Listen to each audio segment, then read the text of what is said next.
In 1989, the wealthiest 1% of Americans owned about 24% of all household wealth in the country. By 2023, that number had climbed to 31%.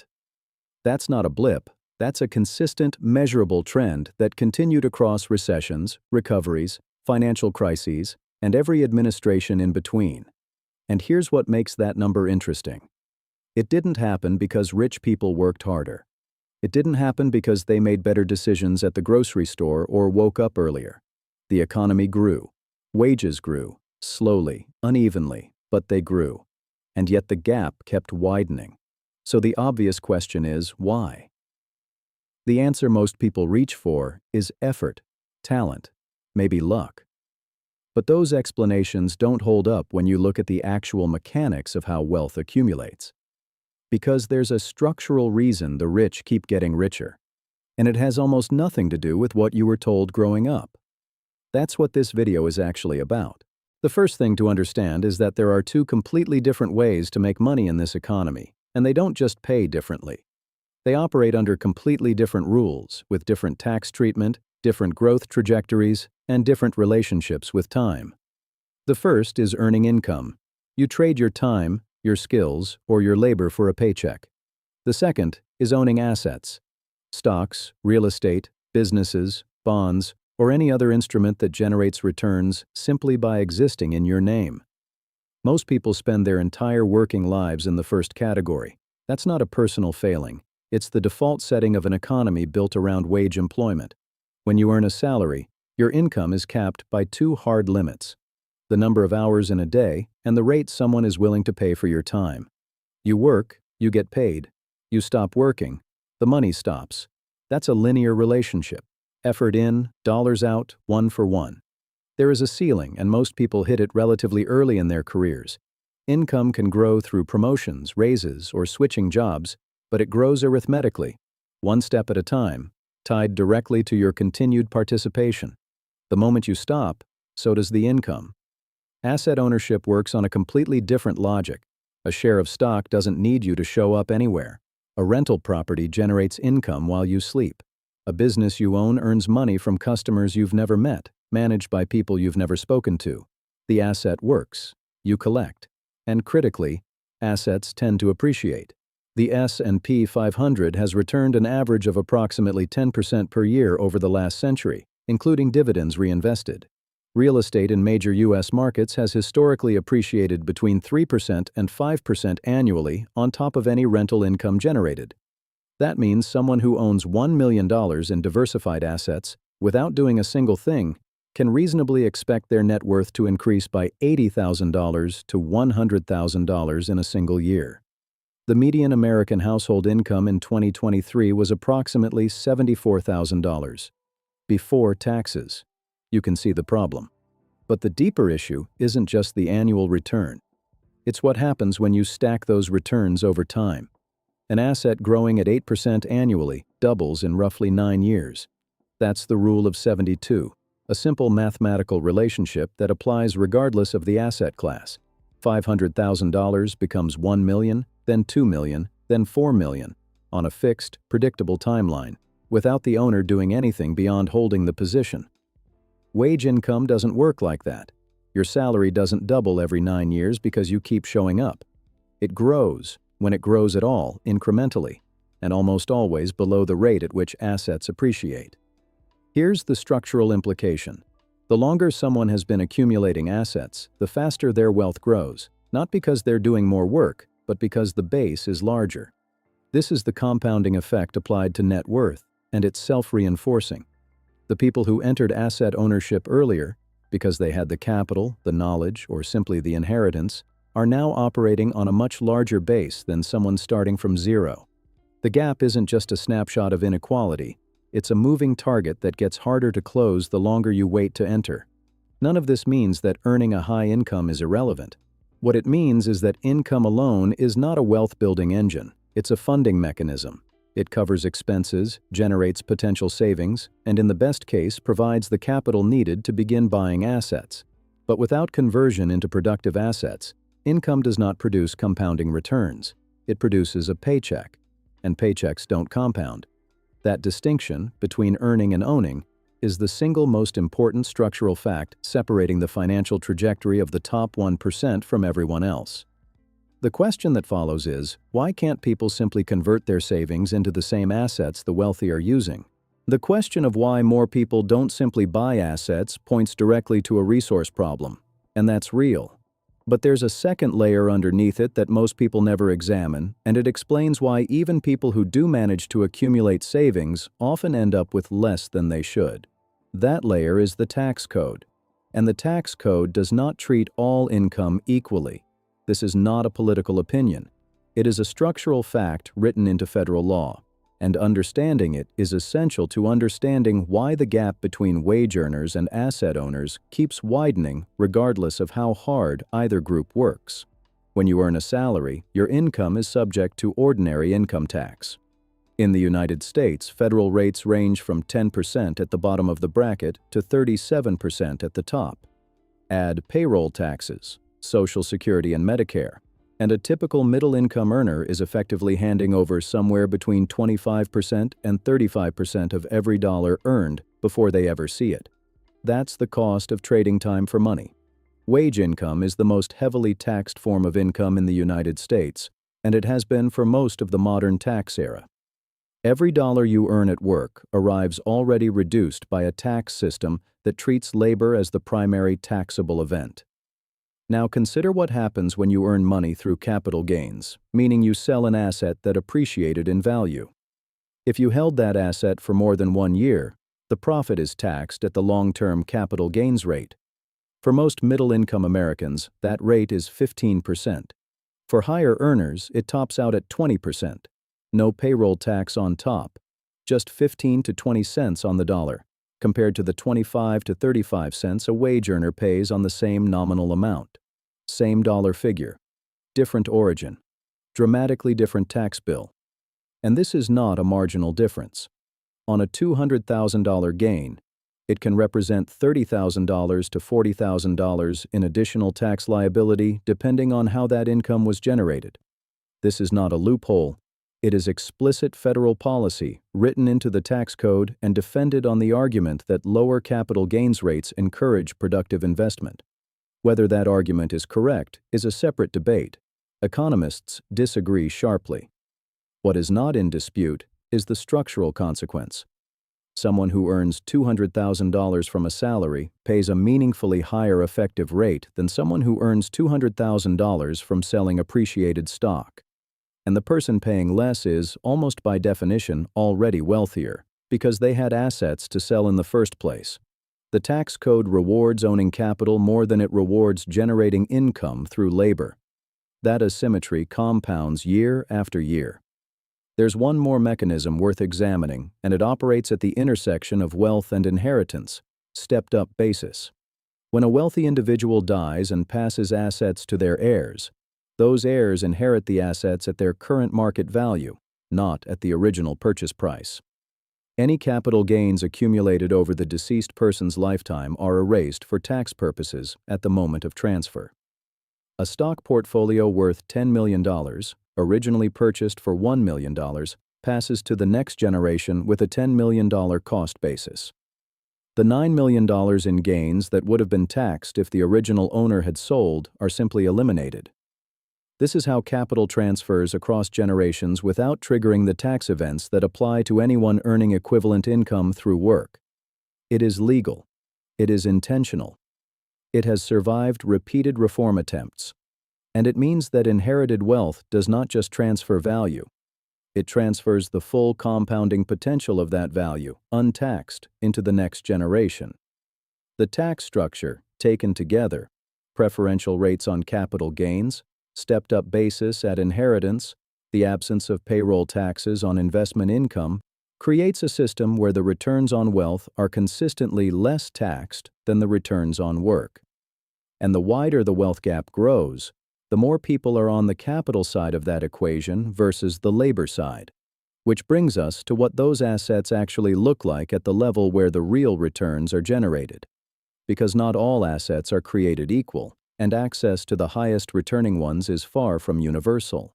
Not all assets are created equal, And that sentence carries more weight than it might initially seem. Most Americans who invest do so through 401k plans and brokerage accounts loaded with publicly traded stocks, index funds, and bonds. Those are legitimate, functional instruments. Over long periods, a diversified index fund will beat the majority of actively managed portfolios. That's well documented. But it is not what the wealthiest investors are doing with the bulk of their capital, and the difference in returns between the two categories is significant. At the top of the wealth distribution, the dominant asset classes are private equity, venture capital, hedge funds, private credit, and direct real estate at scale. These are not exotic terms for the same thing. Private equity involves buying companies outright, restructuring them, and selling them at a profit, returns that have averaged between 14% and 20% annually over the past 2 decades, depending on the fund and the vintage year. Venture capital involves early-stage investment in private companies before they go public. The losses are frequent, but the wins are asymmetric. A single position that returns 50 times its initial investment can make an entire fund profitable. Hedge funds use leverage, derivatives, and complex strategies unavailable in standard retail accounts. Private credit lends directly to businesses at rates well above what bonds pay on public markets. The common thread across all of these is access, specifically, who is legally permitted to participate. In the United States, most of these investment vehicles are restricted to what the SEC calls accredited investors. Individuals with a net worth exceeding $1 million excluding their primary residence, or an annual income above $200,000 for at least 2 consecutive years. The legal rationale is investor protection, the assumption being that people with less money are less equipped to absorb losses. The practical effect is that the highest returning asset classes are unavailable to most of the population by law, not just by cost.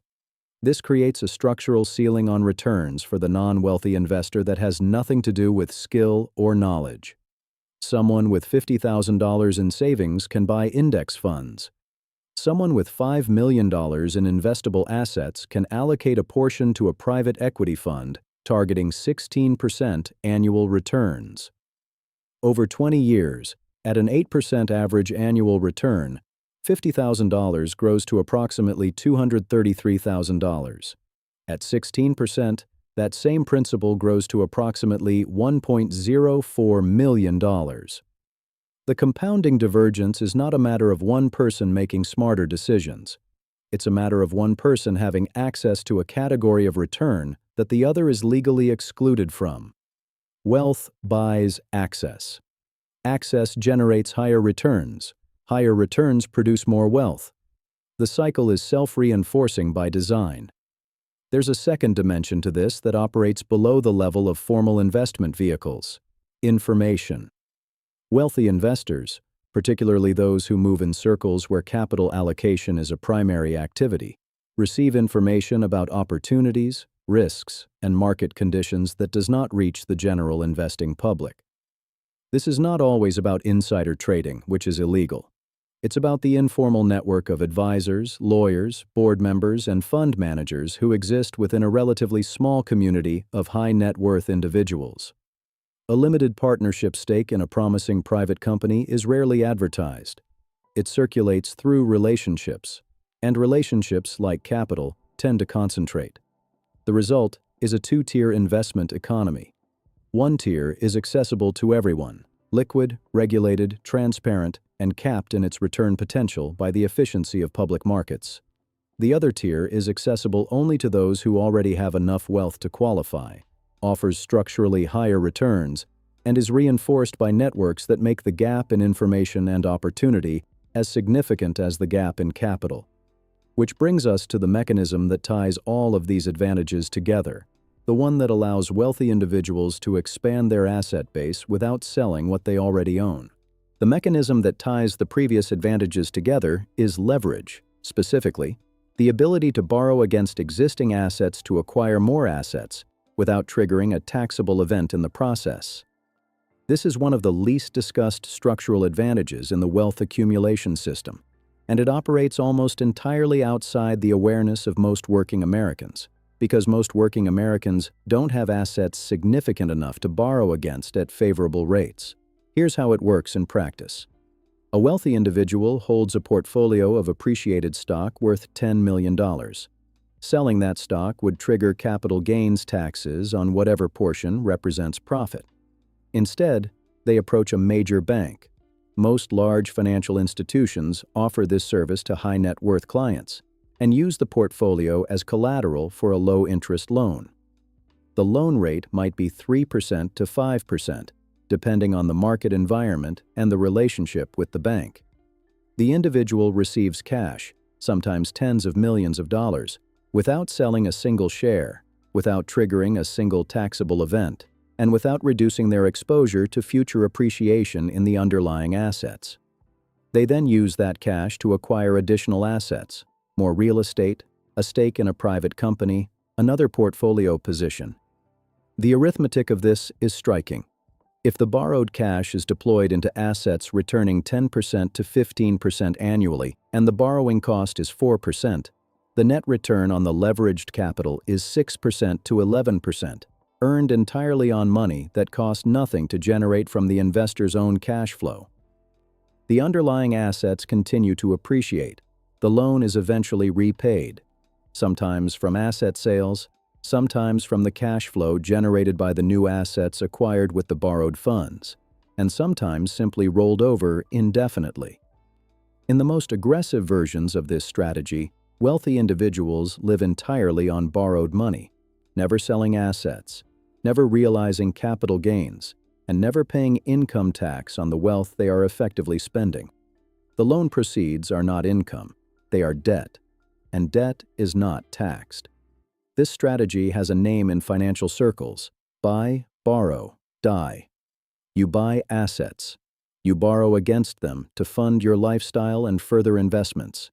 You die, at which point the stepped-up basis erases the embedded capital gains.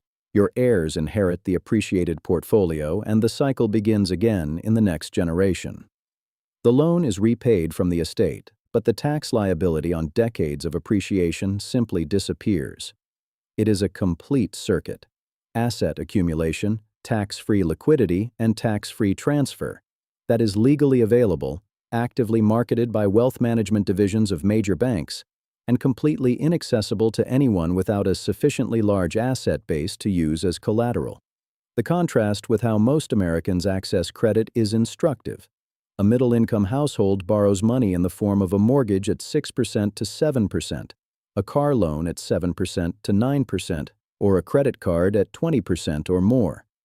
That borrowing is not used to acquire productive assets. It's used to fund consumption and basic needs. The interest is largely not tax-deductible on consumer debt. And the borrowed money goes toward things that depreciate or produce no return: cars, appliances, everyday expenses. Debt for the wealthy is a tool for acquiring more wealth. Debt for everyone else is the cost of maintaining a standard of living that income alone can't quite cover. Same instrument, opposite function. The leverage loop: borrow against assets, acquire more assets, generate returns that exceed the borrowing cost, repeat, is the compounding engine that sits underneath the compounding engine of asset returns themselves. It explains why wealth at the top of the distribution doesn't just grow, it accelerates. And it points to the final piece of the structural picture: why high income, even very high income, often fails to translate into the kind of wealth accumulation that people assume it should produce. There is a widespread assumption that high income and wealth accumulation are essentially the same thing, that if you earn enough money, wealth follows automatically. The data does not support this. The United States has a significant population of high earners who carry very little net worth relative to their income, and a much smaller population of people with modest incomes who have accumulated substantial assets over time. The difference between the two groups is not primarily discipline, intelligence, or financial literacy in the abstract sense. It is what happens to income after it arrives. The mechanism responsible for this divergence has a name in behavioral economics: lifestyle inflation. As income rises, spending tends to rise with it, and often at a faster rate than the income increase itself. A household earning $80,000 that receives a raise to $120,000 does not typically bank the difference. It upgrades the car. It moves to a larger home in a better school district. It takes more expensive vacations. It expands subscriptions, dining, clothing, and the general baseline of what feels like a normal month. Each of these decisions is individually defensible. Collectively, they consume the raise before it can be converted into assets. This is not a moral failure. It is a predictable response to a system of social signaling that ties consumption to status. In the United States particularly, visible spending, the house, the car, the neighborhood, the school, functions as a proxy for professional credibility and social standing in ways that are difficult to opt out of without cost. A surgeon driving a 10-year-old car in a modest neighborhood is not making an irrational decision financially, but they may be navigating real professional and social consequences in environments where the display of success is an implicit expectation. The consumption trap is not simply about impulse. It is embedded in the social infrastructure around high-earning professions. The financial consequence is straightforward. A household earning $300,000 per year and spending $280,000 is generating $20,000 in annual savings. A household earning $120,000 per year and spending $80,000 is generating $40,000. The higher earner has more absolute income and less savings, and therefore less capital being converted into assets. Over a decade, the lower-earning household may be accumulating a more substantial investment base simply because a higher percentage of income is being redirected toward ownership rather than consumption. Income does not build wealth. The gap between income and consumption builds wealth, and that gap tends to shrink as income rises, not expand. There's a compounding dimension to this that makes the pattern more severe over time. Consumption commitments tend to be sticky. Once a household upgrades its standard of living, the mortgage on the larger house, the private school tuition, the car payment, those costs become fixed obligations that are difficult to reverse without significant disruption. They represent a floor of spending that rises with income and rarely comes down. The result is that high earners often find themselves with very little financial flexibility despite very high gross income, because the fixed cost structure of their lifestyle consumes most of what they make before savings or investment is possible. This is not a problem of the upper middle class alone. It extends into genuinely high earners across medicine, law, and finance who retire with far less than their lifetime earnings would suggest. The contrast with how wealth actually accumulates is sharp. The structural advantages we've examined, preferential tax treatment, access to higher returning assets, the leverage loop, all operate on capital that has already been separated from consumption. They require a base of assets to activate, which means that for anyone without an inherited asset base, the only path into the system is converting income into assets before lifestyle inflation absorbs the opportunity. That conversion, and the discipline it requires against significant social pressure, is the threshold that most high earners never cross. And it leads directly to the question the whole video has been building toward. Given all of this, what actually separates the people who break through from those who don't? Everything we've examined so far, the tax treatment of capital, the leverage loop, the access gap, the consumption trap, operates on a common prerequisite. You have to have capital to begin with. And this is where the analysis has to confront the most structurally significant variable of all, which is not behavior, not discipline, and not intelligence. It is the starting line. Because the starting line is not the same for everyone, and the gap between starting lines compounds with exactly the same mathematical force as the gap between asset returns. In 2022, the Federal Reserve's Survey of Consumer Finances found that the median white family in the United States held approximately $285,000 in net worth, compared to approximately $44,000 for the median black family and $61,000 for the median Hispanic family. These are not small differences, and they did not emerge from individual decisions made in the last decade. They are the accumulated product of decades of policy. From redlining and racially restrictive covenants that blocked non-white families from building home equity during the post-war wealth-building boom, to differential access to GI Bill benefits, to income disparities that have persisted across generations. The point here is not political, it is mathematical. Families that entered the post-war era with access to appreciating assets in the 1950s are operating today on a compounding base that is now 70 years deep. Families that were systematically excluded from that same period of asset accumulation are starting the compounding clock far later and from a much lower base. The intergenerational transfer of advantage does not require dramatic inheritance. It operates through smaller mechanisms that are easy to overlook. A family with significant net worth can help an adult child make a down payment on a house in a desirable market, entering real estate at the right time, in the right location, generating appreciation that funds the next step. A family without that capacity watches the same adult child rent, building equity for a landlord rather than for themselves, while the purchase window in affordable markets closes. A family with financial literacy accumulated across generations passes on a working knowledge of tax-advantaged accounts, asset allocation, and compound growth that is not taught in any public school curriculum. A family without that background navigates the same financial system without a map. These are not catastrophic disadvantages in isolation. Over 20 or 30 years, they produce dramatically divergent outcomes from identical effort. There's a concept in economics called path dependency, the idea that where you end up is heavily influenced by where you started, independent of the choices made along the way. The wealth accumulation system in the United States is deeply path-dependent. Someone who inherits $200,000 at age 30 and invests it in a diversified portfolio will, at 8% average annual return, have approximately $2.15 million by age 65, without contributing another dollar. Someone who starts at zero at age 30 and contributes $500 per month to the same portfolio will have approximately $1.1 million by age 65. The first person ends with nearly twice the wealth, made no additional contribution, and never had to choose between investing and covering expenses. The second person had to sustain 35 years of consistent contributions through job losses, medical expenses, family obligations, and every other disruption that working life produces. The starting line advantage is not a separate phenomenon from the structural advantages we've been examining. It is their delivery mechanism across generations.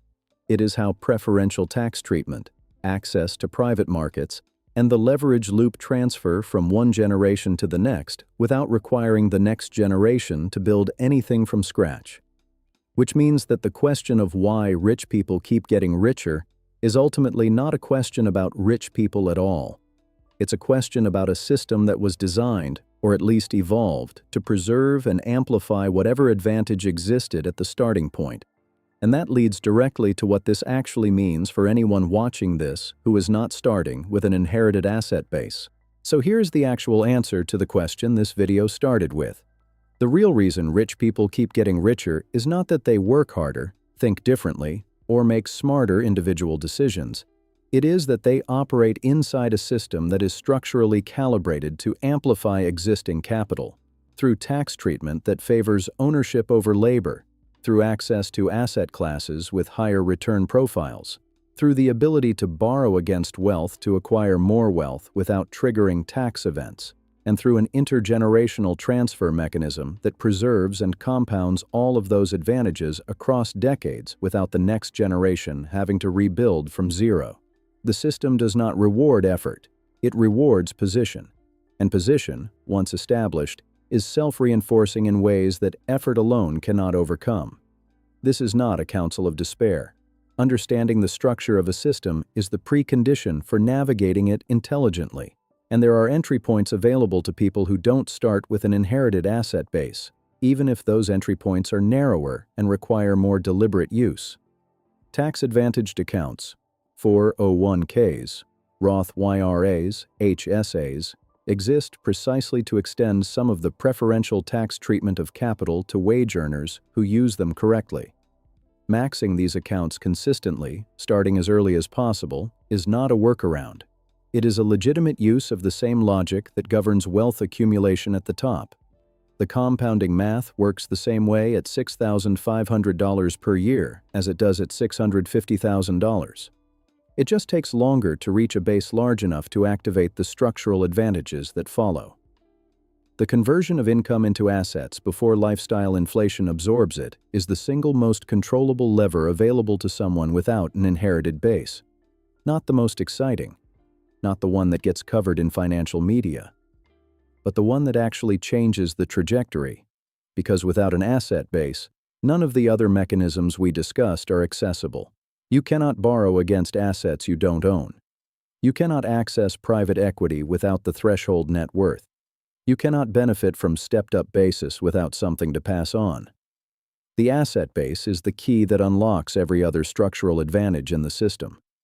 Building it from income, against social pressure and rising costs of living, is the hardest part. It is also the only part that is entirely within individual control.